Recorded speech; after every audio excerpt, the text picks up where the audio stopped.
We had two big hearings this week on the IG report. You probably didn't know about it if you're relying on the mainstream media.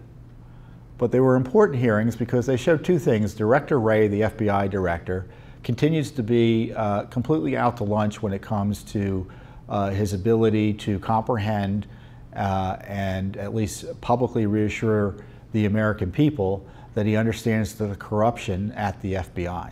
I penned an op-ed piece for foxnews.com I encourage you to refer to. But when you look at his testimony and his press conference last week in response to the IG report, his focus is, well, you know, this is just one of thousands of cases that we had a big issue with. Well, you know, it wasn't just one of thousands of cases. There were the most important two cases the FBI had in its recent history, the Clinton email case and the Russia case.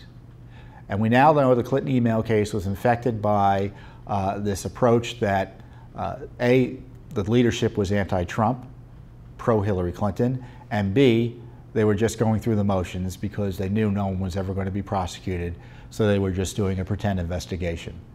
Director Wray doesn't think that's a cultural issue for the FBI. I would disagree. You had the FBI director, the deputy FBI director, Peter Strzok, who was the lead FBI agent, who finally was just walked out of the FBI headquarters in a supposedly stripped of his security clearance after these new emails or text messages emerged where he said we have to stop Trump from being elected. Outrageous. And Director Wray's response is a big yawn. And what's ironic is how much of the IG report Judicial Watch, or how much of the issues raised in the IG report that Judicial Watch is investigating and litigating on its own. The IG report talks about Andrew McCabe, the disgraced deputy director of the FBI who was fired for misconduct, for lying, allegedly. We exposed what was going on with McCabe last year through our own litigation. We exposed the fact that he secretly recused himself from the Clinton email investigation, despite the FBI saying he had no reason to recuse himself. The IG report finally disclosed that, yeah, it was a secret recusal. Well, we exposed that last year. The FBI, the IG report talks about a top Obama DOJ official, Peter Kadzik, who gave a heads up to John Podesta, who was running the Clinton campaign, about the Clinton email case. Judicial Watch is in litigation over that.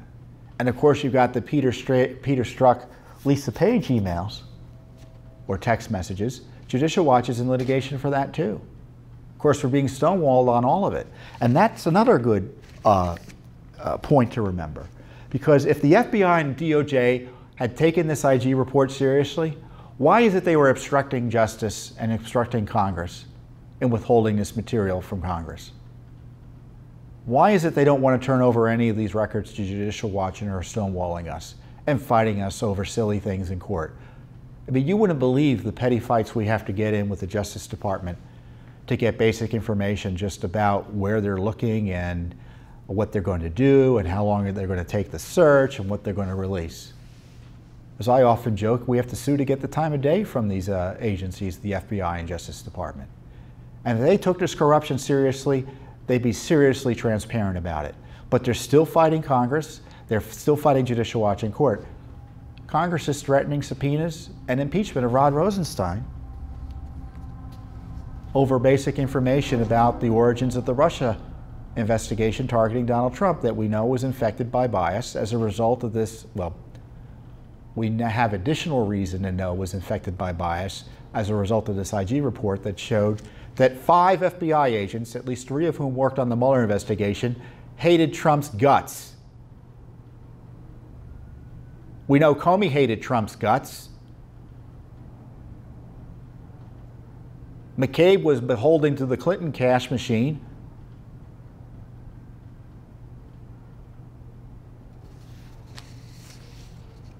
What's going to go on with the Mueller investigation now? We had all these hearings. I haven't heard much in the way of anyone in Congress saying maybe Mueller needs to be shut down as a result of his investigation being blown up by this IG report. Well, wait, we're told there's another IG report coming out on Mueller. Are we going to wait 2 more years for the IG to tell us what we already know, that the Mueller investigation is compromised as a result of anti-Trump bias, among other problems? Well, Judicial Watch isn't going to wait. We just sued just this week for the text messages of Mueller Deputy Andrew Weissmann regarding Trump and Clinton. Now, who's Andrew Weissmann? He's the number 2 under Mueller. He's known in the media as Mueller's pit bull. And so he's a controversial prosecutor. He went after Enron. I think he tried to indict Arthur Anderson, destroyed the company, and that effort of prosecution was overturned 9-0 by the Supreme Court. So he has a controversial record. He's known as a hyper-aggressive prosecutor, but he's also an anti-Trump, pro-Hillary Clinton partisan. How do we know that? Judicial Watch exposed it through its litigation. We asked for the emails of acting Attorney General Sally Yates, the Obama holdover anti-Trumper who was acting Attorney General for 2 weeks under President Trump until she was fired for failing to uphold and defend in court President Trump's lawful order to ban certain immigrants temporarily, or certain refugees temporarily, or immigrants temporarily from terrorist-associated countries. And Andrew Weissmann, we found, sent an email to her. "I am so proud and in awe. Thank you so much. All my deepest respects." Yates was fired over her misconduct that Mr. Weissmann was in awe of. President puts out a policy, perfectly lawful on its face, perfectly defensible in court, and the acting Attorney General of the United States refuses to enforce it? And he supports it? And then it turns out, the Wall Street Journal reports, he goes to Hillary Clinton's election night party in New York, the big one. Can you believe that? How many election night parties have you gone to, citizens? How many have you gone to? Activists go to election night parties. Politicos go to election night parties, not career civil servants in the Justice Department. And this guy is number 2 in Mueller's operation.